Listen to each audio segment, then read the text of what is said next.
Kind regards, Mr. Wischenbart to Vienna. I hope you're okay, having nice autumn day. All good. Thank you for having me here. Yeah, look, what else can I start with, if not COVID situation, of course. A Bookwire Inside report published not long ago, COVID-19 special edition. And could you, as an author, share with us the key findings of this report? We try to collect data on the development, particularly of the digital side of the book market, across many countries for quite some time. Our basic understanding is that you need to have very close looks into what's going on, what dynamics are in the market, what are the drivers in order to make proper assessments. And that's even more true when you have such an exceptional situation like today with the COVID pandemic and the fallout from it, with lockdowns, etc. So what we try to do is, we were working with one digital distributor for this particular COVID special. The distributor called Bookwire in Germany. And they are very active in Germany, Austria, and the German parts of Switzerland, doing all kinds of digital distribution. So not only ebooks, but also audiobooks, and not only sales, but also subscription services. Like when you go to Spotify or any of these, or Amazon, and can pay a monthly fee and get a certain load of titles for your reading. And we had three very simple and partly surprising findings, which came out of this very clearly. Number one, this was not surprising. Everything digital was rising when the physical bookstores closed down. That was expected. And also not very surprisingly, after the lockdown, the overall level of digital sales stayed higher for some time, even as the big peak when everybody was rushing to buy digital stuff to entertain their kids who didn't go to school but had to be entertained at home and wanted to learn at home. That peak was rather short-lived and then fell off afterwards. But the second thing is that we realized the picture was totally different when you compared online sales. So when I purchase one audiobook or ebook and download it, as compared to subscriptions. The download sales were, as I said, up and down, up and down. The subscription services were really sticky, and they continued to grow during lockdown and afterwards. It was like a tangent. It was mounting. And that's very significant because it may hint at a rather unexpected change in how readers want to access digital books. We have had a discussion and a debate for a few years when subscription models started to be in offering, and everybody said, no, in books that's different. That is something that can apply to movies, to music, not to books. And here we see suddenly we have a very strong force where content to consumers is given in a pipeline. And the consumers get used to paying a certain amount of money per month and then get used to getting this. And perhaps that is a lasting detail, which may be very interesting for the industry. And the second, and the third finding, which was again very significant in my understanding, is that when you combine good marketing with all kinds of marketing campaigns on price, on promotion, on series, with what's happening in the context. So for instance, that people, but in particular children, had more time to watch movies or do some reading and online learning. And when you combine the context with good campaigns, that is making an explosion in consumption. So you really need to go as a publisher in today, and in particular under these exceptional circumstances, you need to to learn how to market these books, how to talk directly to the consumer, and you must learn to find and interpret these data, which is something that publishers not very often do in that granularity, in that accuracy. You need in publishing companies to train data analysts in order to engage in that direct consumption with the readers, the consumers. And then suddenly you can really even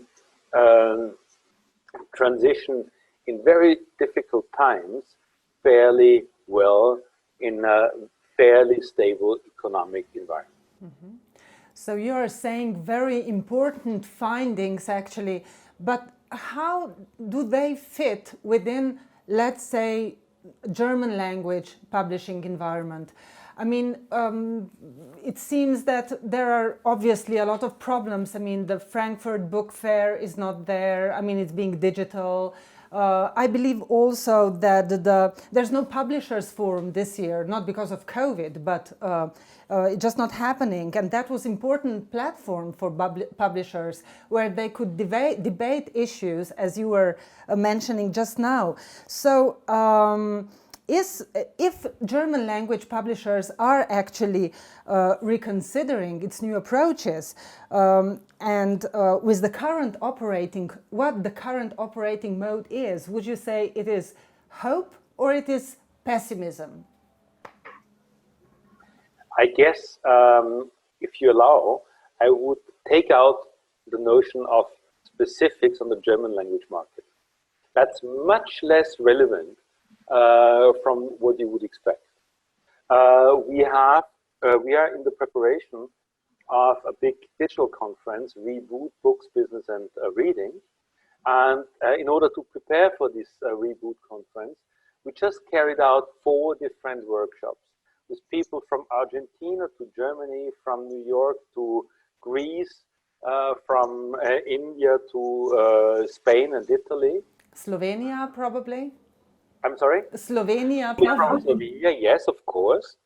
And the funny thing was that particularly among smaller actors who are much more under pressure, you had some common ground. Some of these small actors on the publishing side and on the retail side had almost overnight started to experiment with new digital means. And in very exhausting, but also ingenious approaches. On the one hand, they were distributing books in their neighborhood from a bicycle.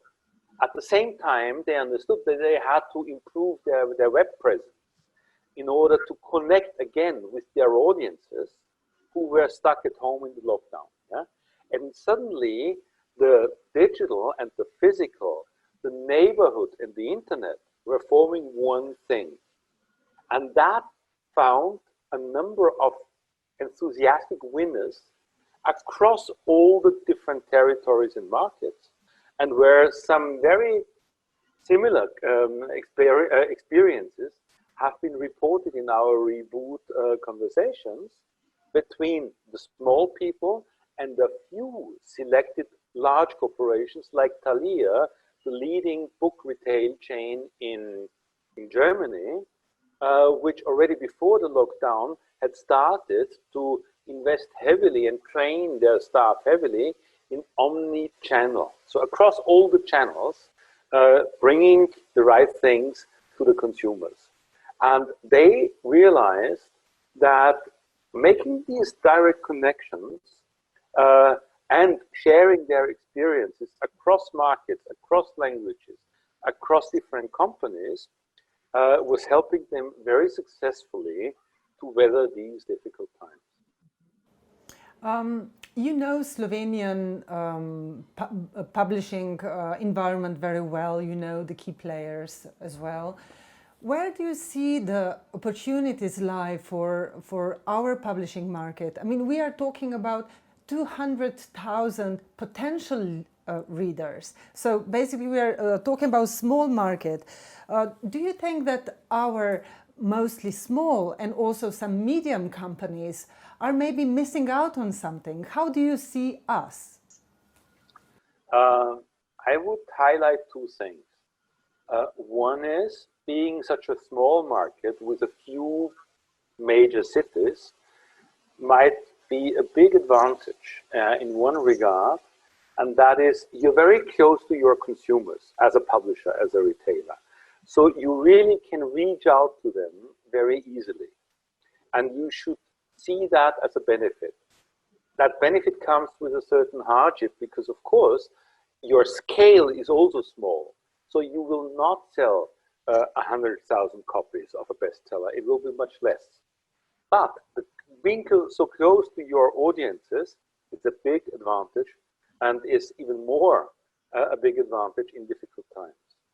And the second thing is, I've heard, for instance, that in Slovenia during the lockdown, some retailers and some publishers started to give away for free some of their digital learning materials for the period of the lockdown.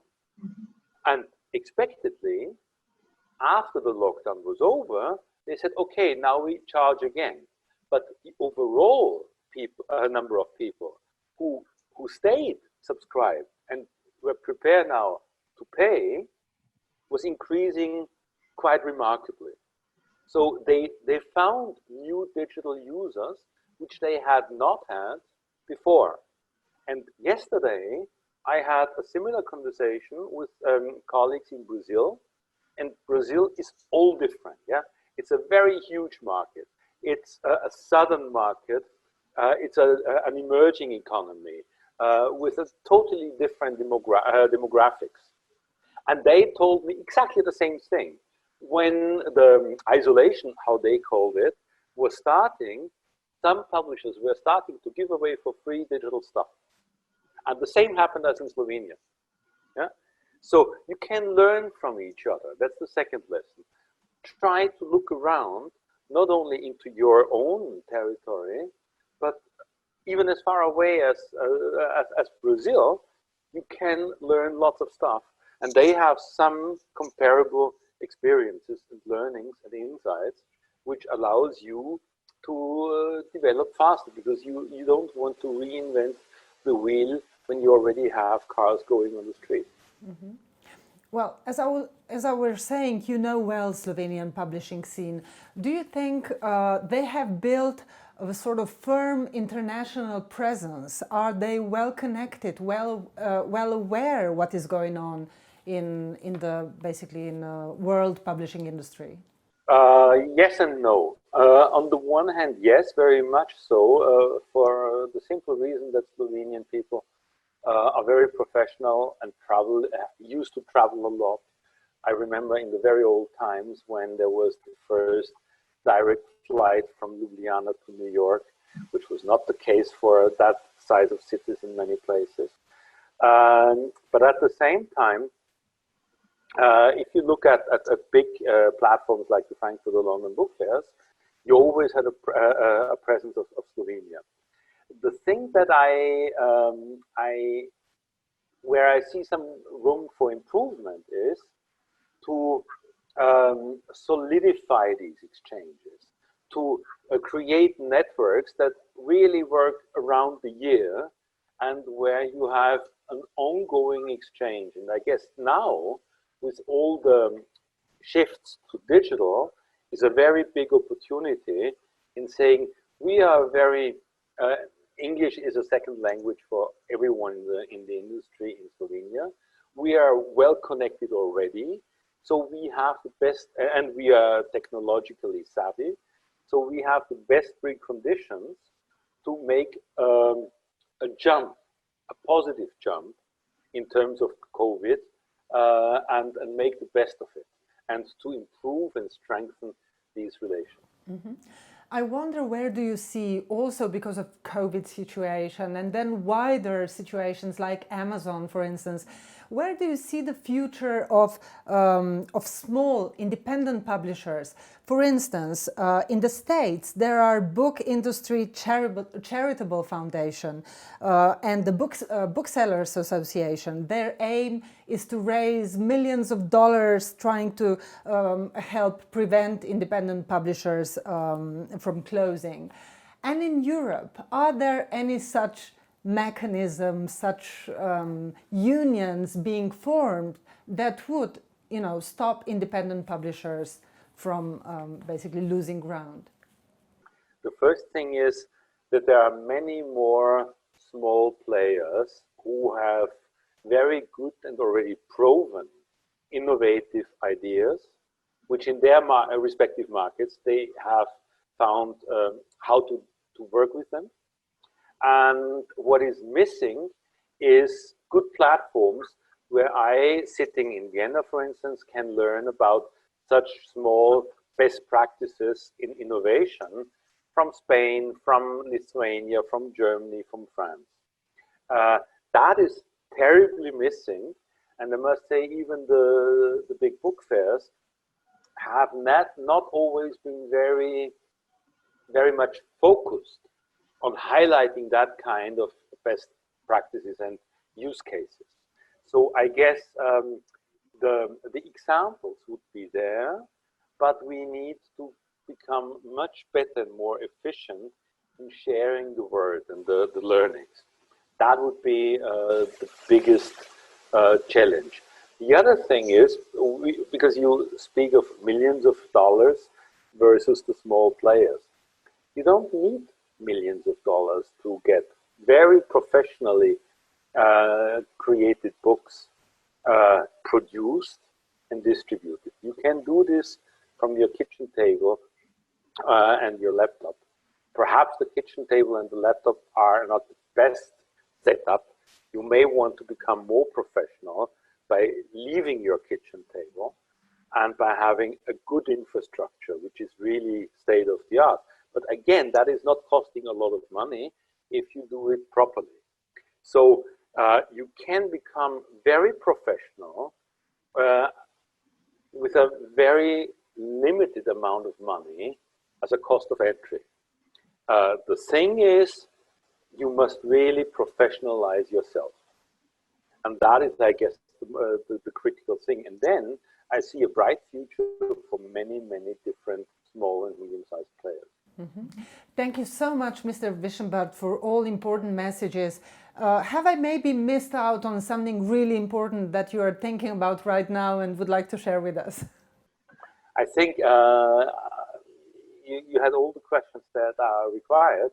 I can only encourage, particularly what I emphasized before, to encourage these exchanges between a very good community that is already there and the rest of the world, and keep going in that, and not become, how should I say, frustrated by difficult framing conditions like those under COVID. So basically you are saying, in the world of all limitations that COVID is bringing, we have to be more connected than before. Absolutely. And we are moving to Wrocław. Hello.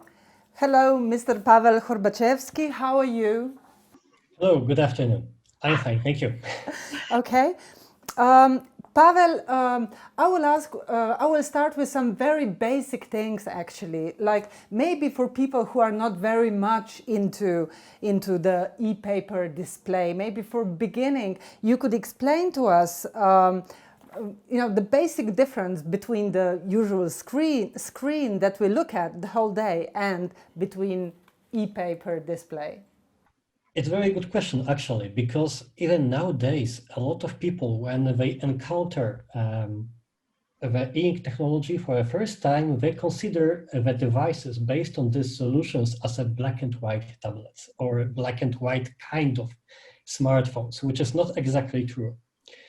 So the technology itself has been invented over 10 years ago. The first device using it was introduced by Sony to the market in year 2007. And the principle of this technology is to imitate the digital print.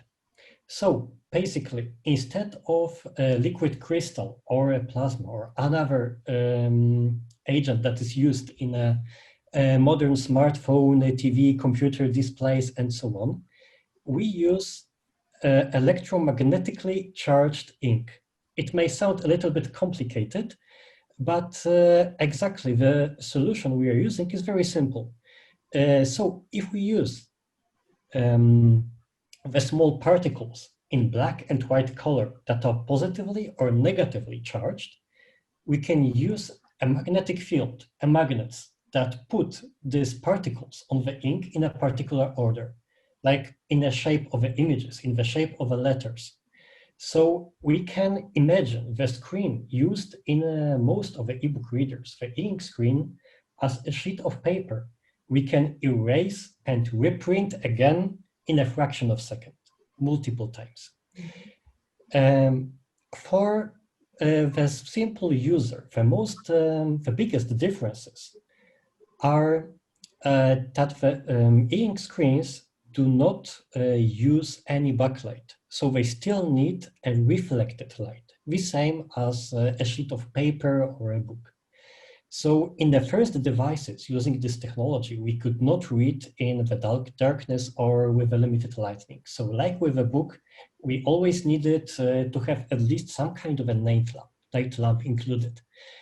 Of course, right now we have a front light solutions that allow us also to read in the limited lighting, like in a bus, on a train, or even in the bedroom before going to sleep. So this limitation has been overcome. The next major difference is the power use. So when we are using a mobile phone, the most power-hungry component is its screen. And as long as we are using the screen, if we are using this screen to display any content, it consumes power. With the ink technology, we consume power only when changing the contents of the screen. So only when we erase it and print it again. So this way, the typical e-reader device can hold on one battery charge several weeks, up to a month, when a usual smartphone can last a day or 2 days. Sure. So these are the main differences. Since I believe we still have Mr. Wischenbart with us in Vienna, maybe a question for him. Are you a firm believer and do you use the ink paper technology all the time? Have you got one of those readers and read e-books before you go to bed, as Pavel suggested earlier on?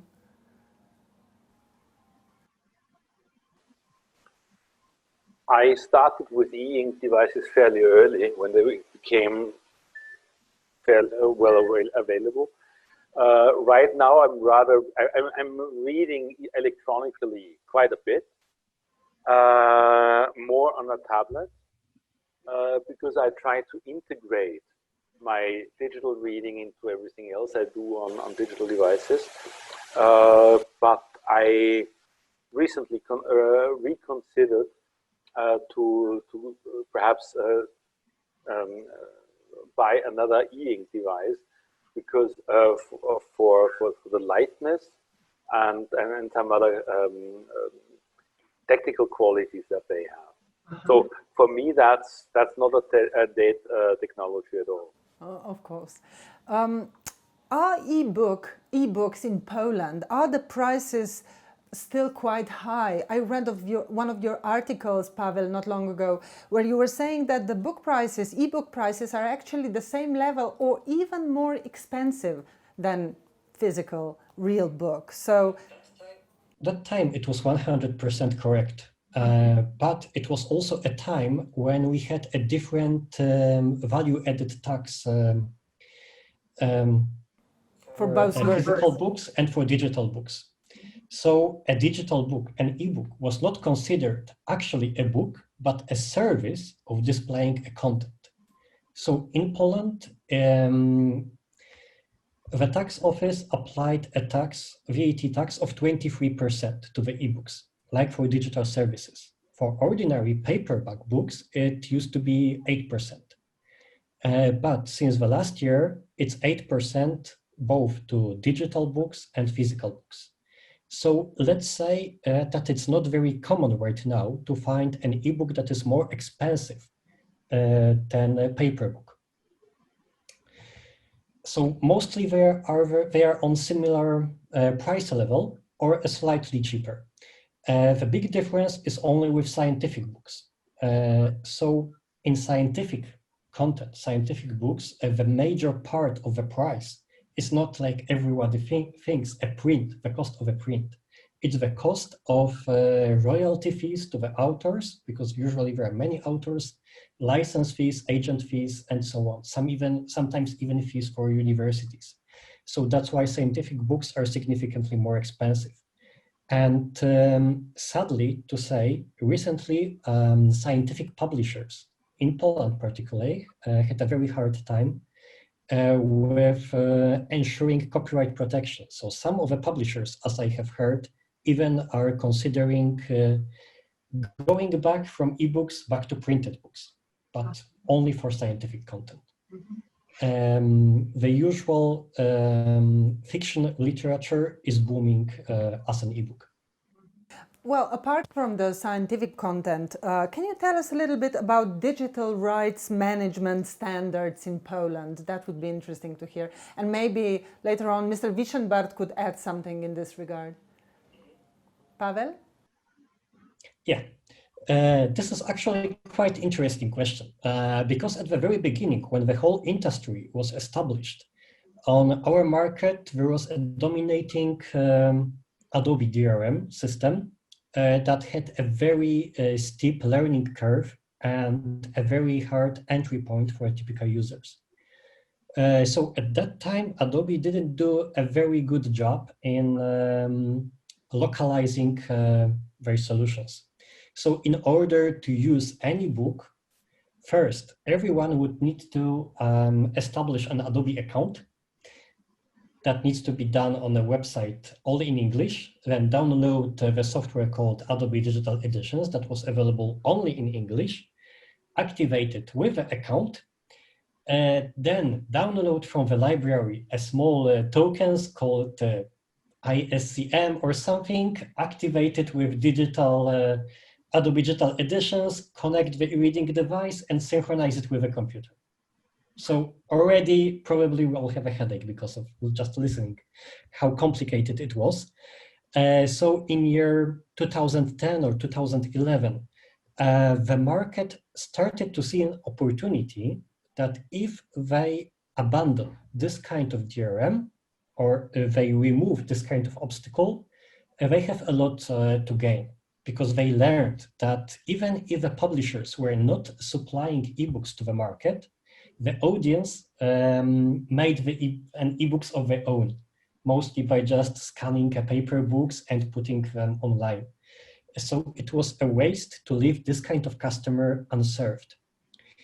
So due to lack of very good and trusted by publishers digital right management solutions back in year 2011, the market started to remove DRM, actually.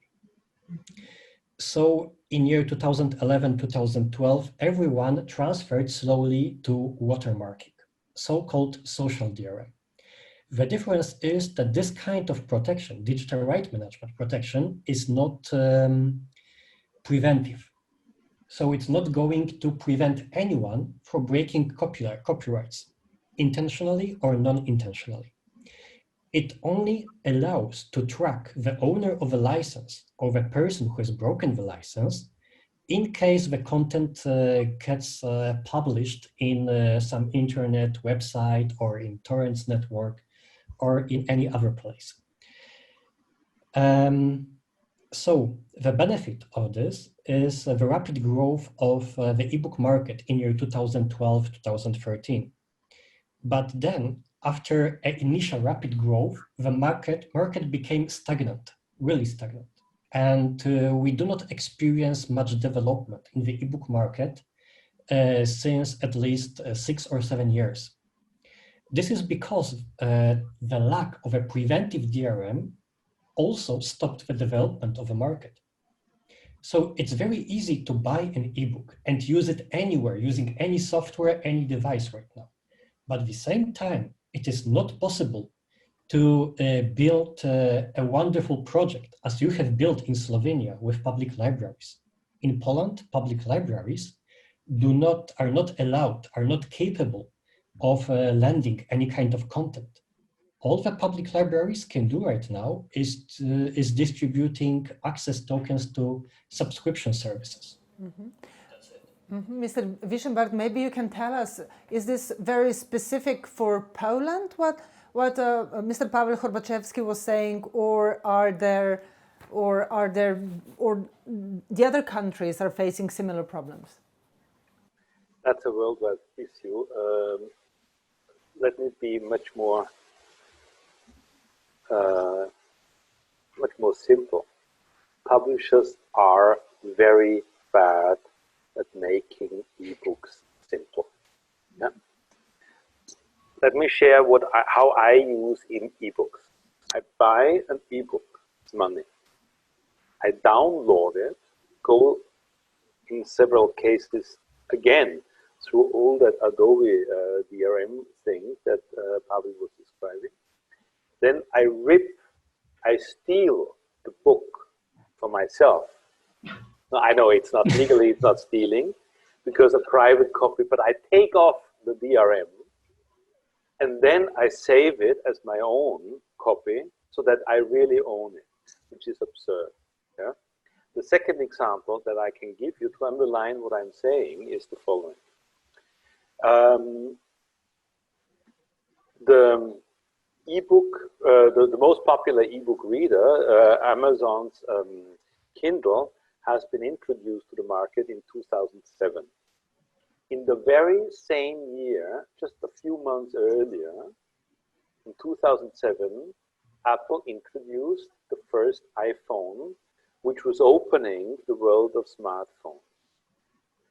Between the first Kindle and today, hardly any improvement in the usability, in the capacity, in the performance of ebooks, not the devices alone, but the entire environment, have occurred. Remember everything that has happened to smartphones in those 13 years. Today, we say smartphones are eating the world because everything is now connected with the technology of smartphones, except ebooks, because they stayed pretty much as they had been at the beginning 13 years ago. And that is absurd. And that is really purposefully damaging the digital part of the book business. And believe me, the consumers don't appreciate it. Well, thank you both very much. I mean, it's so good to talk to someone who sees a lots of opportunities in the publishing world. So thank you for this message of hope that you gave us both. Thank you so much to Wrocław and to Vienna. And I believe now we have to do the lecture.